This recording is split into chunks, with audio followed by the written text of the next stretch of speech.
ভাইয়া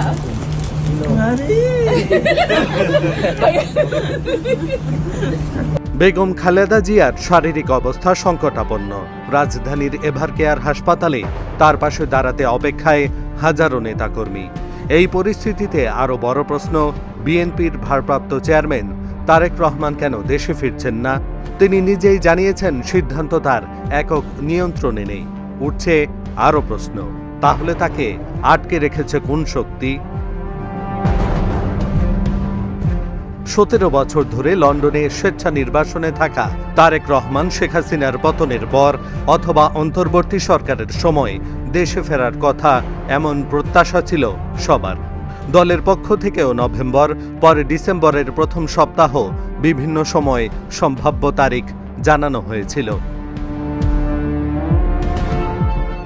কিন্তু শনিবার নিজের ভেরিফাইড ফেসবুক পেজে তিনি লিখেছেন, মায়ের স্নেহ স্পর্শ পাওয়ার আকাঙ্ক্ষা আছে, কিন্তু দেশে ফেরা আমার একক সিদ্ধান্তের ওপর নির্ভর করছে না।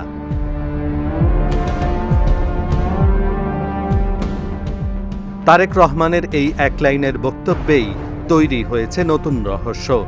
দেশে ফেরা নিয়ে সিদ্ধান্ত যদি তার নিজের হাতে না থাকে, তাহলে প্রশ্ন উঠছে, কোন শক্তি তাকে আটকে রেখেছে? আরও বিস্ময়ের বিষয়, বর্তমান সরকার বা রাষ্ট্রযন্ত্রের পক্ষ থেকে বলা হচ্ছে তার দেশে আসায় কোনো বাধা নেই কোনো চলমান মামলা। এমনকি প্রধান উপদেষ্টা ডক্টর ইউনূস নিজেই লন্ডনে গিয়ে তার সঙ্গে দেখা করেছেন।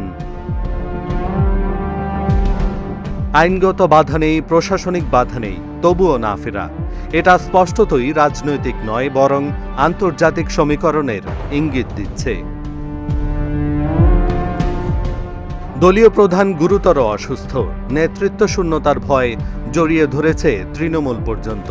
নির্বাচন সামনে রেখে বিএনপির ভরসা ছিল তারেক রহমানের প্রত্যাবর্তন, কিন্তু তার অনুপস্থিতি দলকে দিচ্ছে নতুন অনিশ্চয়তা।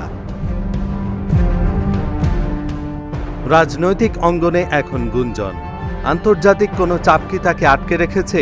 কোনো অঘোষিত সমঝোতা বা শর্ত, নাকি নিরাপত্তাজনিত উদ্বেগই প্রধান কারণ? স্পষ্ট কোনো উত্তর নেই, কেবল বাড়ছে ধোঁয়াশা।